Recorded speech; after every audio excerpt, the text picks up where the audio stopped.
Are you seeing the Cryptuires.dll missing from your system directory? I'm Sophie Chen, a Windows System Specialist. I'll guide you through the technical resolution to protect your PC's internal communication. Before starting the detailed Crypt UI resource fix, check the description for a professional tool to help align your library paths. This DLL file is a Windows resource library for the cryptography user interface. It contains the localized icons and text strings used in dialog boxes for managing digital certificates and security keys on PC. Since we've covered what this file is, let's move to the primary fix. The Crypt UI resource DLL is a system-critical file that Windows manages internally.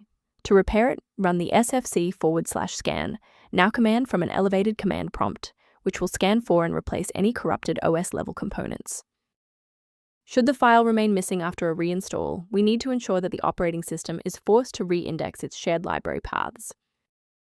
If your system has been running for an extended period, a reboot might be necessary to resync your background processes and clear any temporary locks on the Crypt UI resource file. To avoid losing your place during the restart, bookmark this page now, or hit the like button to save this video to your library for easy access later. To ensure long-term stability, we should review the safety risks associated with unverified file sources. Don't let a small error become a total system rebuild by trying to force install the Crypt UI resource DLL into directories where it doesn't belong. Instead of relying solely on manual updates, you can maintain your system environment using a professional maintenance utility.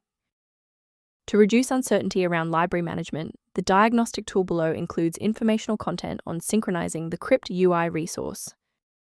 I'm Sophie Chen, and I appreciate you watching.